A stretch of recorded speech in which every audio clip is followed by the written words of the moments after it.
The story begins on a hazy morning. A young man is sleeping as his little cat jumps on him and starts scratching. He groggily opens his eyes. So heavy. Be a good boy, Tangerine, don't mess around. From outside, a voice echoes, "Knock, knock, are you awake yet? You're going to be late." He shot up in a panic, realizing he had overslept. He was only late a few times the entire year, and of all days it had to be the first day of school. What terrible luck. His name is Nak Chi Thoi. He quickly washed up, changed his clothes, grabbed his bag, and ran downstairs. Seeing Nak Chi Thoi in a rush, a middle-aged woman spoke up, "Knock, knock, did your alarm not go off today?" Because there was no morning self-study before the opening ceremony, I forgot to set a new alarm. Hurry up and eat breakfast before you go. Yesterday's beef noodle salad was delicious. Nak Chi Thoi was like a gust of wind at this point. How could he even think about breakfast? Suddenly he stopped and turned around. "Oh right, Auntie Dung, where's Song Yuch? Your brother left a while ago. Isn't today the opening ceremony?" I think he said he's on duty today.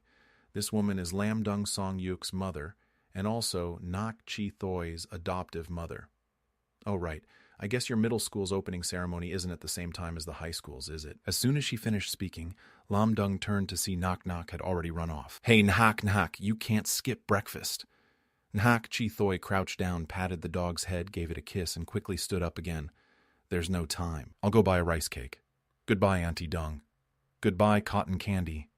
Make sure you eat a proper meal, don't just eat junk food." After leaving the house, Nak Chi Thoi rode his bike straight to the breakfast stall outside the neighborhood. The usual rice cake lady. "Hey, is the rice cake lady not open today? I heard her say her back was hurting. She might need to rest for a few days. Next time I see her, I'll have to buy extra." From behind, a man was watching him. Is that Knock Knock? Is today your first day of school, Knock Knock?" "Yes, sir. Hello, Mr. Truong. Hey, is that Knock Knock? Haven't seen you in a few days. You look like you've gotten taller." "Thank you, Ms. Vuong, but I've gotten too skinny." "You have to eat more. 9th grade is very stressful." "Yes, Mrs. Lai. Such a good kid." "Knock Knock, have you eaten yet? Come have some noodles." "No, thank you, Mr. Tran. I'll just buy some bread to take to school. I'll come for noodles tomorrow." So polite. Oh my gosh, I'm going to be late. I have to go now. Watching Nak Nak's figure, people couldn't help but notice. Wow, he looks like a doll. Is he mixed race? Bye-bye, everyone. Bye-bye, Nak Nak. Be careful on your way. Ride slowly. His slender frame bent over as he pedaled with all his might. In a flash, he arrived at school. Just as he stopped his bike, he saw the massive crowd swarming the gate. It was then he suddenly realized he had forgotten something. Suddenly someone tapped his shoulder. Nak Chi Thoi jumped and turned his head. It was his good buddy and deskmate Tuong Vu Pham. "Ha ha ha, scared you, didn't I? Why'd you get to school so late today?" "I overslept. The school gate is so crowded." Tuong Vu Pham turned to look. Without morning self-study, even more people show up late. Besides, for the opening ceremony, there will be student monitors checking uniforms. As he spoke, Vu Pham held up his name tag. Wait a minute. Tuong Vu Pham grabbed his hand. "Where's your name tag?" Nach Chi Thoi, who had been walking quickly, froze as he remembered. He felt his chest. It was empty. Oh no, I'm screwed. Every time Auntie Dung does the laundry, she takes the name tag off. I was in such a hurry today that I forgot. So what do we do? Tuong Vu Pham stood on his toes to look toward the school gate. Oh man, Kampa is there too. The head of the department. This man was the head of the middle school department, nicknamed Kampa. "You there, student, fix your collar. What's with these pants of yours?" "Sir, my uniform pants aren't dry yet." "I wore a similar pair." "Is that so? You don't even have 2 pairs of pants to rotate between." "The opening ceremony will be recorded later and posted on the school's official website. Your image represents the image of our Boy Na school, you understand." Seeing the scolding, Tuong Vu Pham felt a little nervous. "What do we do? Kampa is famously strict, and today is the opening ceremony. If we mess this up, we'll end up on his list." Nak Chi Thoi pulled on his backpack strap, trying to hide the missing tag. "Tuong Vu Pham, cover for me. Got it." "Maybe we can bluff our way through." Tuong Vu Pham shielded Nak Chi Thoi as they quickly squeezed toward the school gate, intending to hide among the group of students being checked and sneak in. Suddenly a loud voice shouted, "You, the student without the name tag, stop right there!" Nak Chi Thoi's heart skipped a beat. Like a startled rabbit, he froze in place, but didn't dare to look up. It's not me, it's definitely not me." While he was chanting his mantra, Teacher Kampa spoke up flatly. "I'm talking to you." Teacher Kampa approached with the student monitors behind him. "You with the short hair, where's your name tag? What class are you in?" "Sorry, sir. I forgot to wear it." Zhiqi Thoi breathed a sigh of relief. Phew, so he wasn't calling me. How many times have I told you all? You must wear your student name tag when you come to school. Is that so hard to do? Is there anyone else who forgot to wear theirs? Zhiqi Thoi was about to confess in fear, me too. At that most tense moment, an arm actually grabbed Zhiqi Thoi, making his heart leap. An apology escaped his lips unconsciously. I'm sorry. But the next second that hand moved down his arm, took his hand, pried his fingers open, and pressed a warm piece of metal into his palm. My name tag. It was a strange thing, really. Zhiqi recognized who it was just by the hand. He quickly looked up and immediately saw a familiar cold face. The other person was wearing a high school uniform. The arm wrapped in a red duty armband was held up under the sun as its owner frowned. Who else could it be but the older brother who lived under the same roof as him? Zhiqi's eyes lit up, his amber pupils transparent under the bright sunlight. Seeing Song Yu, it felt like an electric current shot through his entire body. He instinctively wanted to open his mouth, but the next second, as if by conditioned reflex, he swallowed the word brother that almost escaped his lips the moment their eyes met. Song Yu dropped his hand and looked away, his gaze as indifferent as ever. It was as if they were truly just a senior on duty and a rule-breaking student. The attention of those around them was still focused on Teacher Compass and the female student he was lecturing. No one noticed this secret handoff. He glanced at his watch and took a pen from his pocket to write down the list of late students. Zhiqi looked down at the name tag in his hand and quickly put it on. Jiang Yufan was a little confused. He didn't know where Yue got the name tag from. As he was wondering, Teacher Compass shouted, "What are you looking at? Why are you spacing out in line? It's your turn." Zhiqi looked up and smiled at Teacher Compass. With his innocent appearance and gentle puppy dog eyes, this charming look didn't always work. But few people had the heart to scold him harshly. In the end, Teacher Compass let it go.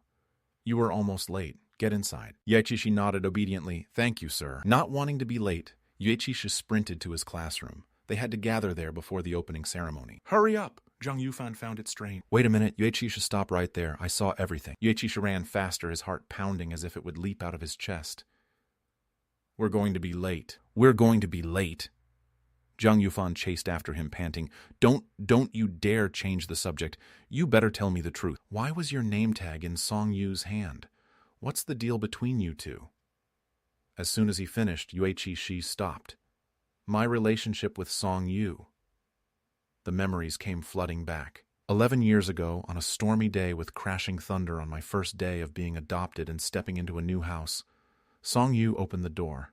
"Ah, Dad, you're back." Song Jin, Song Yu's father and Zhiqi's adoptive father. "Sorry, Xiaoyu. I left in such a hurry this time that I forgot my keys. Did I wake you?" "Who is this little boy?" Song Jin knelt down and replied softly.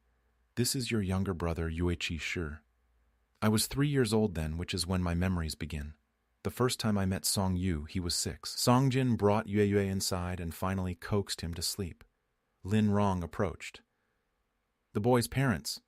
Before she could finish, Song Jin stopped her. "Shh, let's talk upstairs. Yue Yi and Olivia were skiing in the Alps. There was an avalanche. Both of them. Now only Yue is left." Song Jin hesitated slightly. "I brought Yue back from England this time because I want to... I understand. You and Yue Yi were best friends. You grew up together. His son is our son now. At that time I was too young to understand what death was or what being adopted meant." Outside, the thunder kept crashing. Zhiqi found his way to Song Yu's room. What are you doing in here?" Yue just whimpered. Seeing him like that, Song Yu seemed to think for a moment before pulling Yue into his arms. There, don't be scared." But that was also the moment it all began. I instinctively began to rely on this older brother. And so brother became the first Chinese word I learned. Even though Song Yu Gege didn't pay much attention to people, he would never chase me away. He let me cling to him and bother him, and over time I became his annoying little shadow, following him to school and back home. In my heart, Song Yu was like a permanent role model standing ahead of me.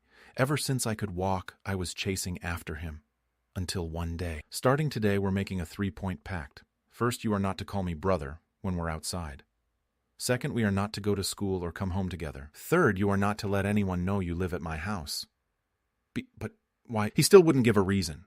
Can you do it? Compared to being completely ignored, I could accept keeping our distance outside. That's why no one at school knows that Song Yu and I live under the same roof, as brothers with no blood relation. Back in the present, Zhang Yufan was still relentlessly interrogating him. Spill it. Maybe he just picked it up. Picked it up. How could he have found something that small? Only a ghost would believe you. Zhang Yufan frowned. Fine, let's say he picked it up. But how would he know you're Yueqi Shi? Yueqi Shi retorted, You think I'm hard to recognize. Amber eyes, light brown curly hair. You're pretty distinct. You were the talk of the school when you first enrolled. Zhang Yufan was cornered. Well, I guess that's true. That mixed-race face of yours really does grab people's attention. It's so dazzling, it's blinding. You really scared me to death just now. When I saw Song Yu with that duty armband on, I thought you were done for. Breaking rules on the first day of school, and on top of that, running into a cold top-dog student monitor like Song Yu. When he dragged you off, I thought he was going to punish you right on the spot. Was it really that serious? Meanwhile, Yueqi Shi noticed Song Yu down on the field catching 2 students who were late. Song Yu, I will definitely keep our secret. He finally made it to class. But as luck would have it, just as he walked in, the class president was taking attendance. Being just on time will count as late next time. The annual school-wide opening ceremony is a big deal for our school. There can't be any mistakes. We can let the small stuff slide on a normal day. But during the opening ceremony, I need you all to be on your best behavior. Zhiqi, still catching his breath dazedly, tried to stuff his backpack into his desk cubby, but it wouldn't fit no matter how he pushed. That's when he realized there was something inside. He reached in and pulled out a sky-blue gift box. Zhang Yufan leaned over and teased him in a low voice. Who's it from this time? You're so lucky, getting a gift on the very first day of school. It pays to be handsome. It's not like that. Yueqi Shi opened the gift box.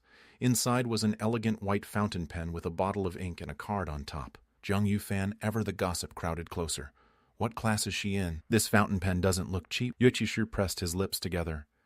After the opening ceremony, I'm going to class A11 to return this. Zhang Yufan really couldn't understand this painfully honest behavior. No way, Yue, are you really going to return it? You'll break the poor girl's heart. Yueqi Shi was a bit hungry. He unzipped his bag, tore open a pack of rice crackers, and bit off nearly half of one. Chewing, he said, If I don't return it, she'll think I accepted, but I haven't. That wouldn't be right. Besides, I'm only in the 9th grade. I can't be in a relationship. Zhang Yufan was incredulous. Oh my God, what kind of goody two-shoes are you? That guy in the class next door went through 3 girlfriends last semester alone. All right, fine. You wouldn't understand how a girl feels when she gets her heart broken anyway. Heartbroken, I really can't relate to that. But compared to a broken heart, the consequences of being led on are much worse. I still have to return this gift. I'll let her down gently. Just then, an announcement came over the loudspeaker. It's almost time. Everyone please head to the gymnasium and assemble quickly. Zhang Yufan stood up.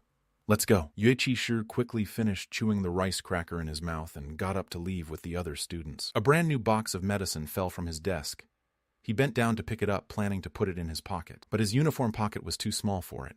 He then tried to tear the box open, but the packaging was too sturdy. He couldn't rip it. Zhang Yufan pulled his arm. We gotta go. Oh, okay.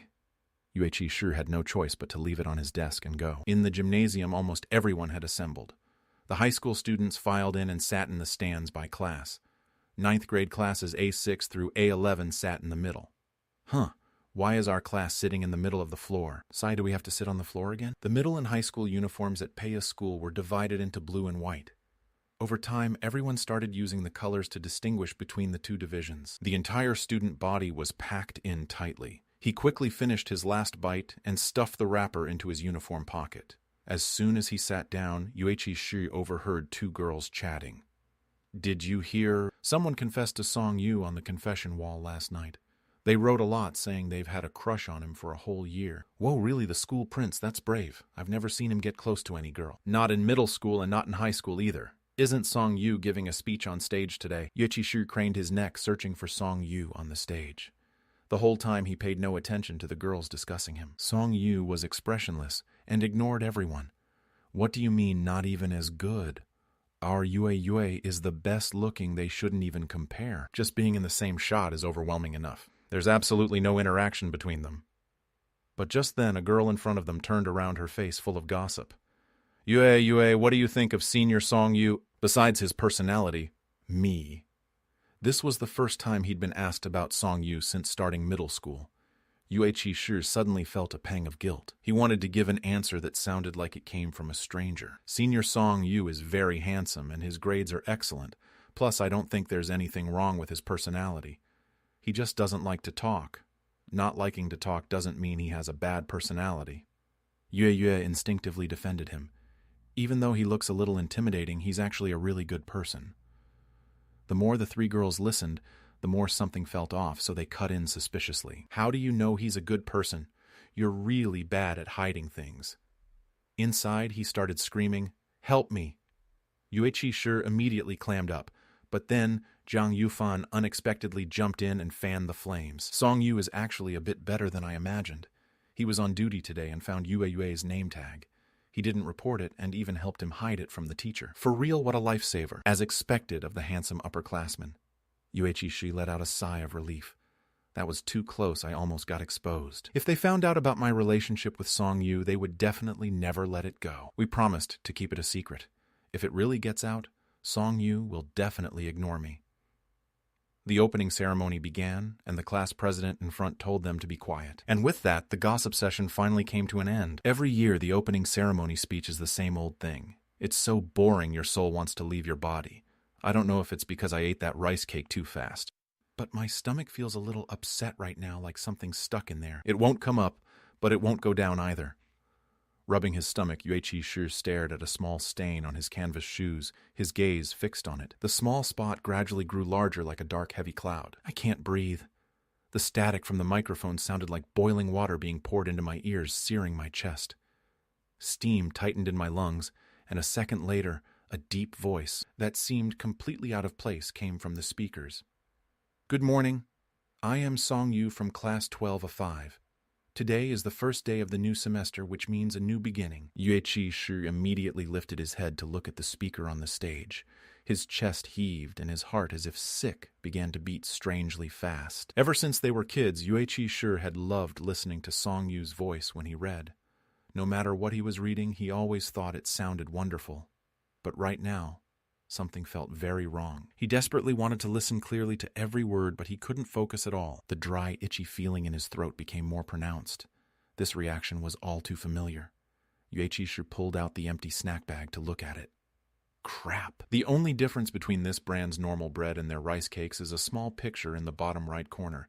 Everything else is identical. I really did buy the wrong one. Yueqi Shi started panting. A severe wheat allergy. Besides the common hives and itchy throat, the main clinical reaction is food-induced asthma, which is the most unbearable kind. Symptoms only become this severe when exposed to a large amount of the allergen. The sports field was extremely quiet. All Yueqi Shi could hear was Song Yu's voice and the roaring sound in his own chest, which was getting louder and clearer. His first reaction was regret for leaving his medicine on his desk. Who would have thought a single bite would trigger an attack right away? Yueqi Shi tried to lean forward to grab Zhang Yufan's arm, but he couldn't reach. The people around him noticed something was wrong and gathered around. Teacher, someone's not feeling well. Zhang Yufan knelt on the ground and said anxiously, Yue, are you okay? From the stage, Song Yu looked down and happened to see through a gap in the chaotic crowd half of the face of the person who had collapsed.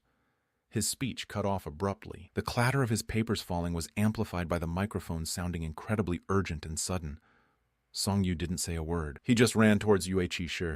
The cameraman stared blankly, shouldering the camera, unsure whether to follow the student representative or keep filming the now empty podium. It was total chaos. Why did the student speaker just rush off the stage? Noticing the student was in bad shape, Teacher Wang Qian hurriedly helped Yueqi Shi up. What's wrong, son? Are you okay? Can you talk? Try to take a deep breath, slowly now. Just when no one knew what to do, someone in white burst through the dense sea of people. Spread out, don't crowd him. The surrounding students jumped in surprise. No one had expected Song Yu, who was just on the podium, to suddenly appear here. Ignoring his surroundings, Song Yu took some medicine out of his pocket. Dean Wang Qian was also a bit surprised to see Song Yu. Will that medicine of yours work? The first aid staff from the school's infirmary will be here soon. Song Yu half knelt. There's no time. This is his medicine. Everyone back up a little more. Song Yu loosened his school uniform tie, pulled Yueqi Shi into his arms, and adjusted his own sitting position. With his other hand, he placed an asthma inhaler into his mouth, his movements practiced and swift. Yueqi Shi breathed in. Yue was delirious, his eyes closing involuntarily. Everything around him was a blur, but he could hear Song Yu's voice. Cold sweat beaded on Yue Qishu's forehead. His lips were turning a pale purple. He instinctively gripped Song Yu's arm, using all his strength to inhale the medicine deep into his lungs. It had been a long time since he'd had an allergy-induced asthma attack. The feeling of not being able to breathe was terrifying. Tears streamed down his face uncontrollably. Everything around him was a blur, but he could hear Song Yu's voice. That voice seemed to bring him an invisible comfort. Breathe again. The cold medicine rushed into his windpipe.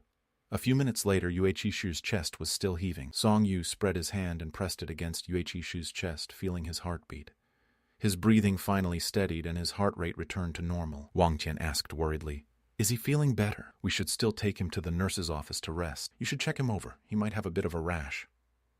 Although the symptoms have subsided, Yue Qishu is still not fully conscious, murmuring unconsciously, "Brother." He had completely forgotten about the 3 rules his brother had set, as well as the part about pretending to be strangers. Song Yu didn't argue, just silently stared at Yue Qishu. Zhang Yufan had sharp ears, and before his brain could even process it, he blurted out, Brother. Just those 2 words, and his mouth became a human megaphone, broadcasting it across the whole schoolyard. Did Yue Qishu just call Song Yu his brother? The scene changes to the school's nurse's office. Lying on the infirmary bed, he stared blankly at the ceiling. The doctor on duty examined him, and he cooperated obediently like a soulless toy, hating this feeling of being the center of attention. When he was little, he was sent to preschool, and he didn't have any friends there. He wasn't fluent in the language, and most importantly, he didn't look like everyone else. He was often surrounded and stared at like a circus animal. He was even bullied and isolated by the slightly older kids. Later on, as these kids grew up, their sense of aesthetics changed, and more people started to find Yue Qishu exceptionally beautiful. His peers also had better personalities, and he became an object of praise. He doesn't like being popular, but now because of his allergic reaction, he has become the center of the entire school's attention in an even more spectacular way. It's a good thing Brother Song Yu was there, otherwise I would have been a mess. I was so dizzy then I didn't say anything I shouldn't have, right? Probably not. Just then Jiang Yufan called out softly as if afraid to wake him. Yue. Zhang Yufan had brought his bag for him and also handed him a carton of milk. You're not allergic to this, are you? I see you drink it all the time. Thanks. Is the ceremony over? That was fast. Yeah, the teacher said you don't need to report back. Once you're rested, you can go straight home. Yue Qishu took a sip of milk. This was just an accident caused by his own carelessness, so he didn't want to worry Auntie wrong. He turned and asked, Teacher Wang didn't call my parents, did he? I don't know. But he did call Song Yu over to talk for a bit.